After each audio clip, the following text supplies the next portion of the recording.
அம்மையார் அவர்களும் திரு எம்ஜிஆர் அவர்களும் கட்டிக்காத்த ஒரு மிகப்பெரிய ஒரு போர்க்களமாக இருக்கக்கூடிய திமுகவுக்கும் அதிமுகவுக்கும் எதிரான தேர்தல்களை இன்றைக்கு ஒற்றை தலைமையாக திமுக இன்டிஸ்பென்சபிளாக அவர்களால் வீழ்த்தவே பட முடியாத ஒரு சூழ்நிலையில இன்றைக்கு எதிர்க்கட்சிகளே இல்லாத ஒரு சூழ்நிலையை உருவாக்குனதுல அதிமுகவை பலமடைய செய்ததும் பலவீனமடைய செய்வதையும் ரத்தங்கள் விரும்பவில்லைங்கிறது நம்மளுக்கு களத்திலிருந்து வரக்கூடிய நிகழ்வுகள் காட்டுகிறது.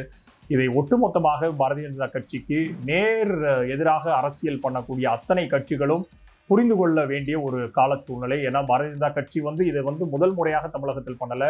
பல்வேறு மாநிலங்கள்ல நேர் எதிராக இருக்கக்கூடிய இரண்டாவது கட்சியை பிளந்து விட்டு அதில் இரண்டாவது இடத்தை பிடித்து அப்புறம் அந்த முதல் இடத்திற்கு வர்றதுக்குரிய வாய்ப்புகளை பல்வேறு கால சூழ்நிலைகள்ல இதை ஒரு புரோட்டோகாலாவே வைத்திருக்கிறது தான் பாரதிய ஜனதா கட்சி. பட் அரசியல்ல இது எல்லாமே ஃபேஸ் பண்ண வேண்டியதுதான் அரசியல் களம்.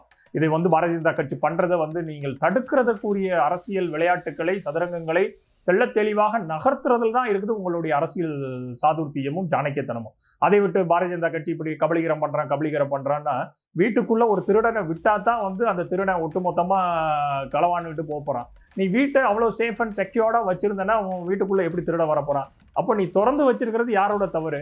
அப்போ ஒட்டுமொத்தமாக இதற்குரிய பலவீனப்படுத்தினதுக்குரிய முதல் ஆளாக திரு எடப்பாடி பழனிசாமி அறியப்படுகிறார் ரத்தத்தின்கள் மூலியமாக.